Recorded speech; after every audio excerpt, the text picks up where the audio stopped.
We want a national deputy president. Sio deputy president wa Mountain peke yake. Hatuna shida na watu wa Mountain.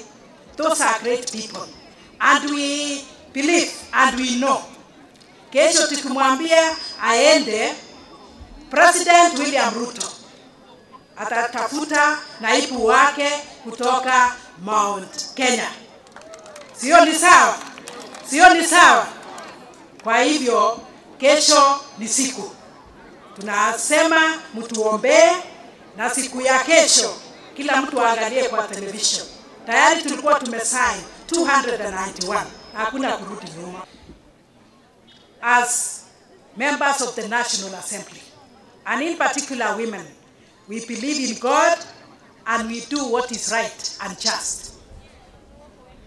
We were elected, you donated powers to us, kama wananchi, to do representation, oversight and legislation.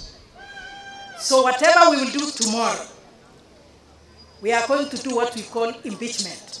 Na baada ya kuimpeach, we will forgive all the sins, iniquities and transgressions.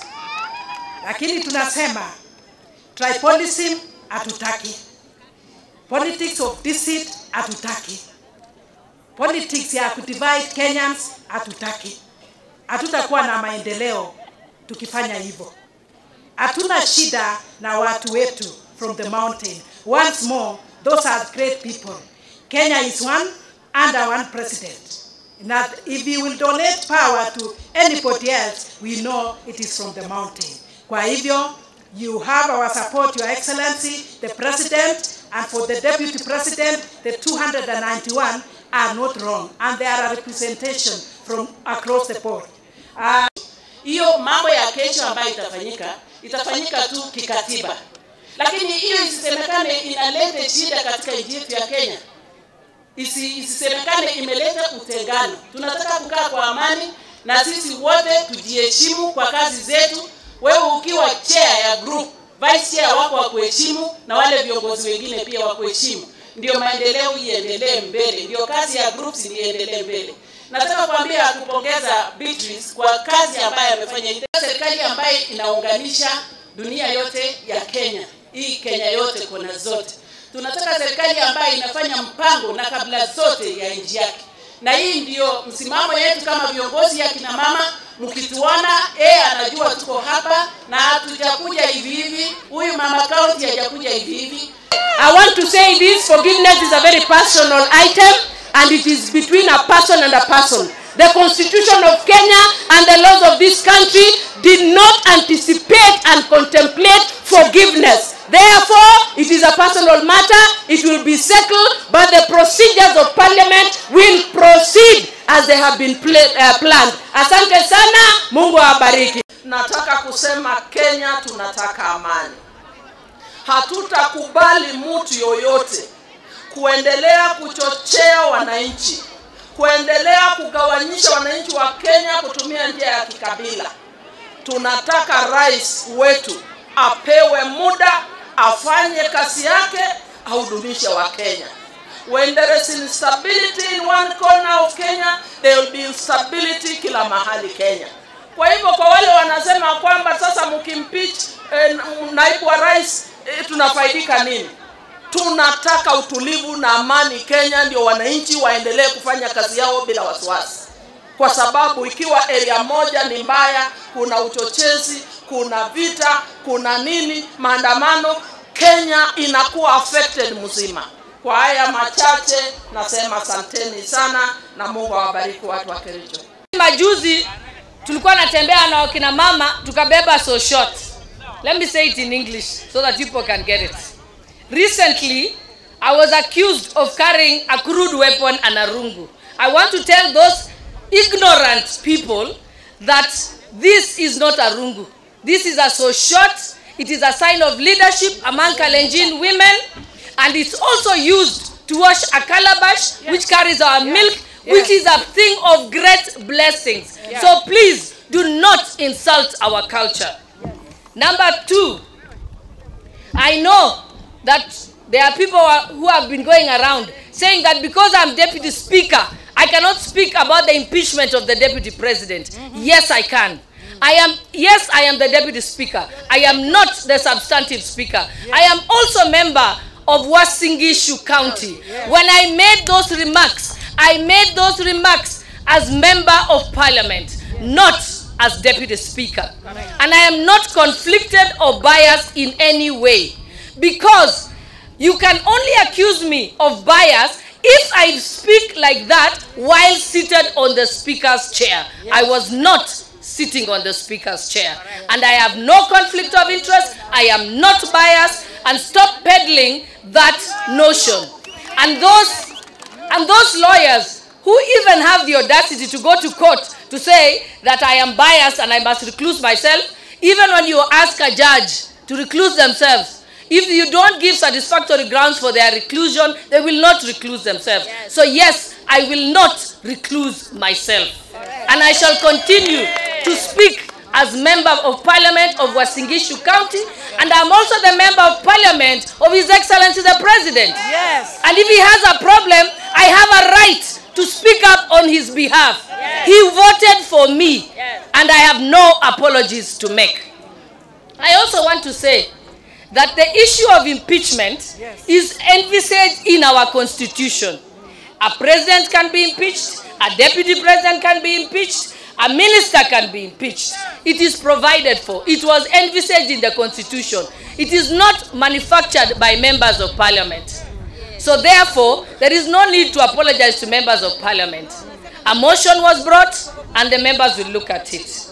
I also want to say that the issue of separation of a principal from their assistant is also biblical. Yes. It is biblical. Yes. If all of you, Wamama wa Kanisa, you remember, in the book of Acts 15 verse 39 to 40, it says, it tells the story.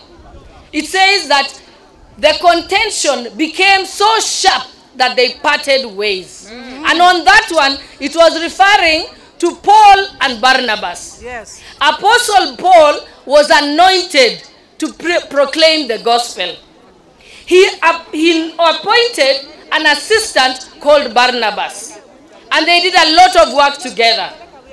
But at some point, there was a lot of contention between the two of them. And that is why that verse 39 says the contention became so sharp that they parted ways. So yes, it is possible for a Christian to part ways with their assistant when the contention has become too sharp. It has happened in the Bible. And that is why after that, in the remaining 13 chapters of the book of Acts, you never had a mention of Barnabas again. That will be the deputy president very soon. We'll never hear about him again. I want to refer you to the biblical story in the Old Testament. Elijah was anointed as a prophet, and he appointed Elisha as his assistant. Elisha served faithfully and diligently and without complaining. And when eventually Elijah was taken to heaven on the chariots, Elisha took over his space. And because he had served diligently, he was anointed double portion to that of Elijah. So if you serve diligently as a principal assistant, you will receive double portion. William Ruto today served Uhuru Kenyatta with diligence and humility, and he was anointed double portion. The story of Elisha goes on. When Elisha took over from Elijah as prophet, he then was appointed Gehazi as his assistant. But Gehazi became greedy, and he was involved in corruption. He began to get gifts from Naaman, whom Elisha had refused. And what happened? He eventually was cast, and he lived the rest of his life with leprosy. That is what happens to a principal assistant who ends up not serving their principal as is required by the Bible. And let me tell you, parting ways is biblical. Abraham parted with Lot. Abraham parted with Lot, and there was also Judas. Yes, Jesus parted with Judas Iscariot. So mekubali, can we part with Judas Iscariot? Tuachane na Judas wananchi? Nataka kuona wangapi wanasema tuachane na Judas. Nasema tuachane na Judas. Asanteni sana. So kitu naomba mtuombee. Mungu atupe nguvu, afya njema na ujasiri kesho tukianza hii kazi yenye tunafanya. Kwa sababu hii kazi sio sisi tumeanzisha. Imetulazimishwa kwa sababu ya sheria. Na hata msilaumu President William Ruto tafadhali. Because William Ruto is not in parliament. Hii ni kazi ya bunge na Senate. Na sheria itachukua mkono wake. And that is what we have pledged to do. Na tunaomba Mungu pia, kama ana makosa itatokana. Kama hako na makosa, sheria itafuatuliwa. So tafadhali wananchi, mtuombee, pray for us. Kwa sababu tunataka Kenya irudi bila kelele, ndio tuweze kuwafanyia kazi kama nyinyi wananchi. Saa hizi tunapambana na maneno ya uchumi, maneno ya kuhakikisha watoto waende shule, maneno ya mahospitali. Hizo ndio kitu tunatakana kujiweka manane. So asanteni sana watu wa Kericho, nitaendelea kurudi hapa